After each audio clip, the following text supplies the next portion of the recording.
Hey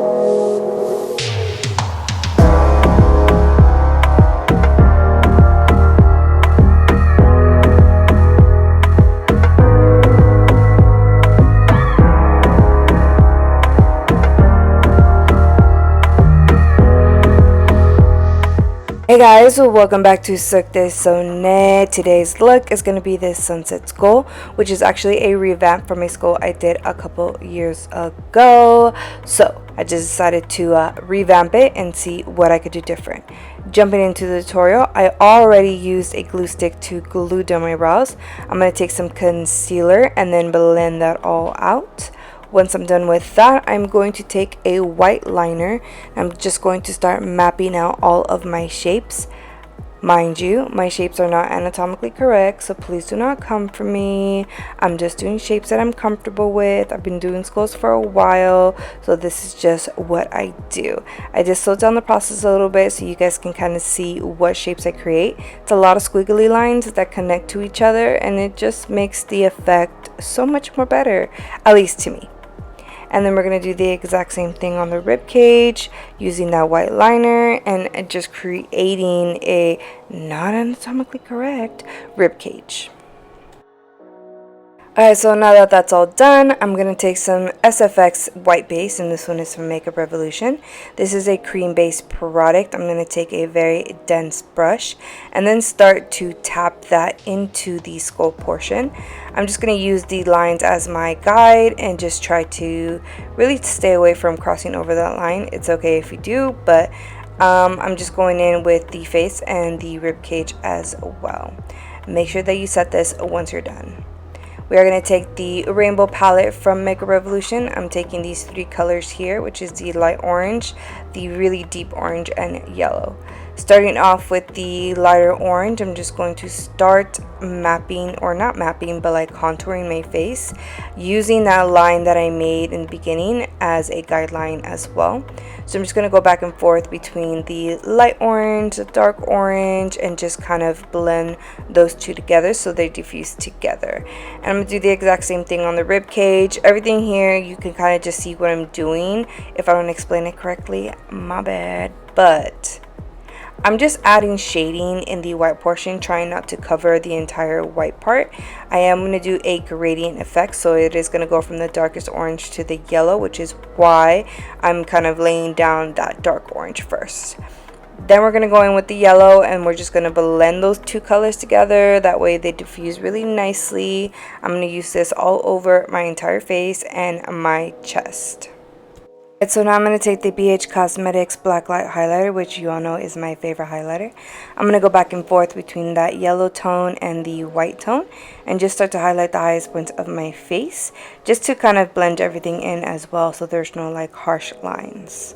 And then to start outlining everything, I am going to use the aqua color in black from Mayron, and I'm just going to use a fine detailer brush. This one is from Sigma. And I'm just going to start literally outlining all the lines that I created in the beginning and start to fill in all my empty sockets. So as you can see, I'm just outlining and filling in my entire face. Okay, so here we are on the eye section. I just created a circle for my eye, and then I just started to fill that in with a dense brush and the paint, and then I did set that with some black eyeshadow.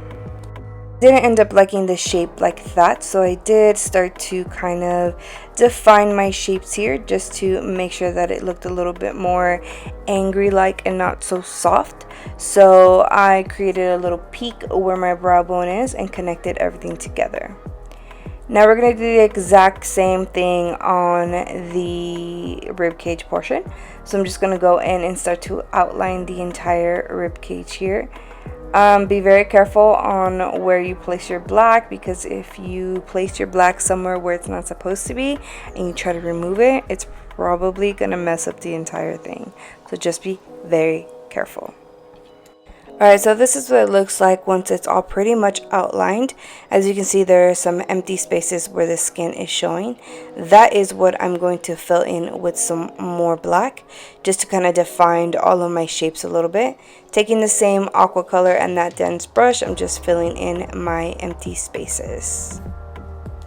And then I'm going to fill in my lips with some liquid lipstick. This one is Orange County from NYX Cosmetics. So in this portion here, I'm just going to go ahead and start outlining my teeth. I have a ton of school tutorials where it shows you in depth how to do teeth.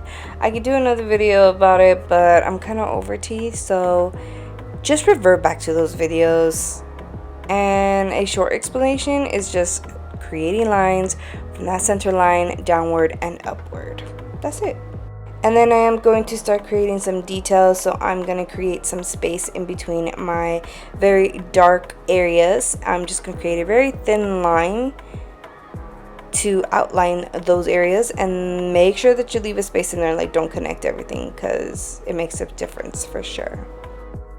And then I'm just going to use this Haunted House palette, and I'm going to use the black that they have, and I'm going to start shading. So I'm going to start shading from every black line inward, trying not to overpower the orange and the yellow that I placed down prior. This is just to blend in all of my hard edges so it looks a little bit more seamless and not so blunt. So now that everything is blended, using that same palette, I'm going to take that silver and place that on my lids, my nose, and in any of the black areas, just to give it a little bit of a highlight. And then we are going to take this Graftobian neon orange paint, and this basically is a UV activated paint. I'm just going to stipple this around my face and neck, and I'm going to take a white detail liner brush and some aqua paint from Mayron in white. I'm just going to fill in those empty spaces that we created, and then I'm just going to splatter some of that all over my neck and then my face. I am going to add some lines to my eyelids just to make it a little bit more of a highlight. We are going to pop on our wig, and this wig was actually gifted to me, so I don't know exactly where it's from.